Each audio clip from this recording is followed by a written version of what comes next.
That is, peace be upon you. Thank you all for gathering with us here today. This evening, it's nice to see people from different genders, different races, different religions, and different faces come together for a worthy cause.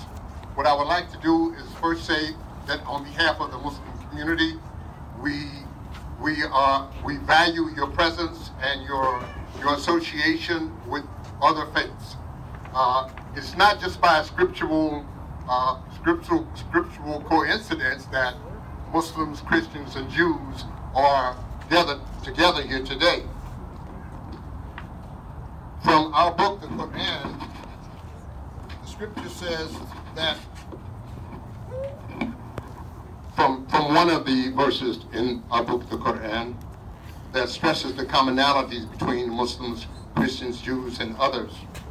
Surely those who believe and those who are Jews and the Christians and the Sabians, whoever believes in God and the last day and does good, they shall have their reward with their Lord, and there will be no fear for them, nor shall they grieve.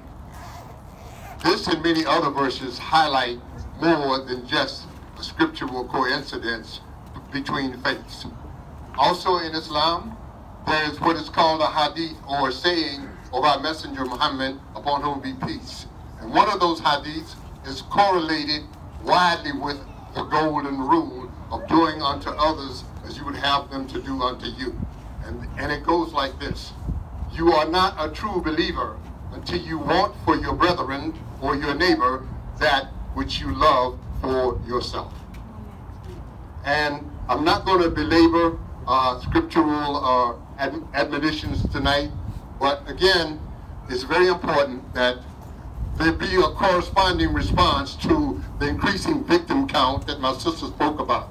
We need to have an increasing presence, an increasing response in the humane area between faiths and between neighbors and between people in this country, particularly in this country, of which I was born and raised here, and I am proud to be a citizen of this country, and I'm proud to have you all of you here with us this evening. Thank you very much, and if there are any questions, I'll be happy to answer them for you. Thank you so much. So I introduce the next person. Okay, the next individual to speak would be the Council of American Islamic Relations. Please, I'll allow him to introduce himself if he doesn't mind, and I'll pass the microphone to him. Thank you for being here today. Okay, take charge. There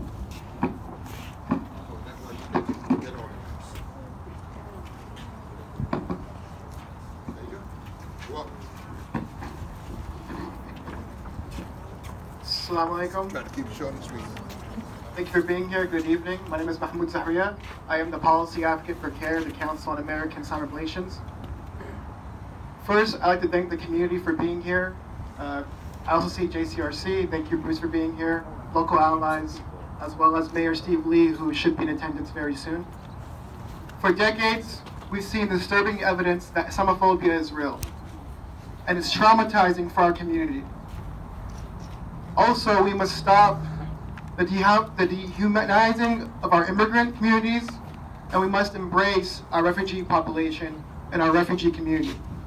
We must also demand accountability for politicians, from politicians who drive hateful messages and encourage the worst in our society.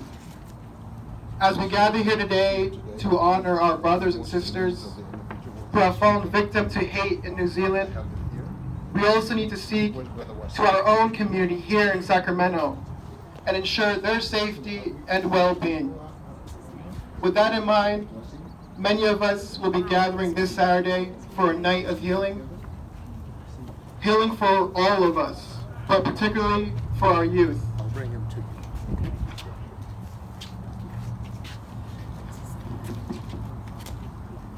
Although all of us here tonight are aware of the unthinkable violence of last week, it's truly our youth who have been affected the most. Many of them have seen the videos of the young Muslim children.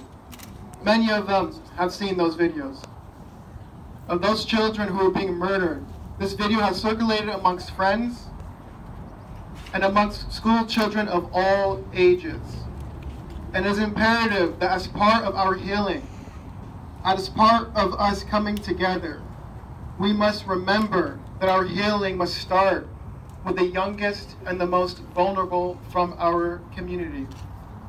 This Saturday at Sacramento State, the Muslim community will be joined with mental health leaders. This is extremely important.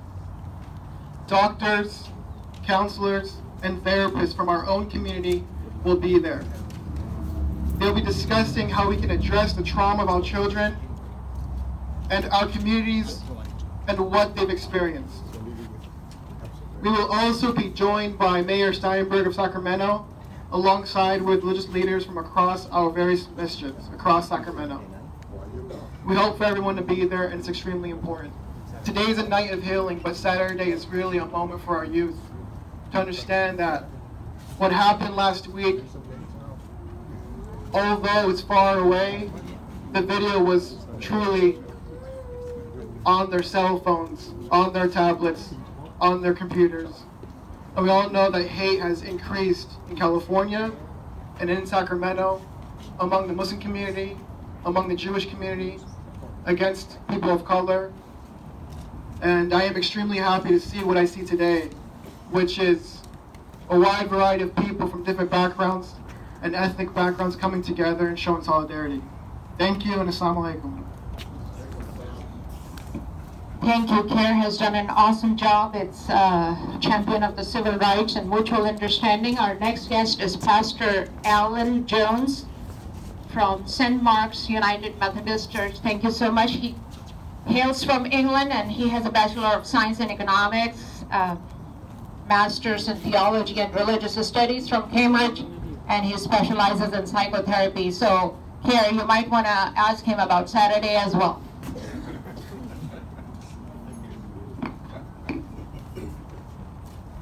Assalamu alaikum. I'm truly honored to be included in tonight's program. I cannot speak for all Christians. I can only speak for the Christians that I know and I'm connected with, and our hearts are breaking tonight.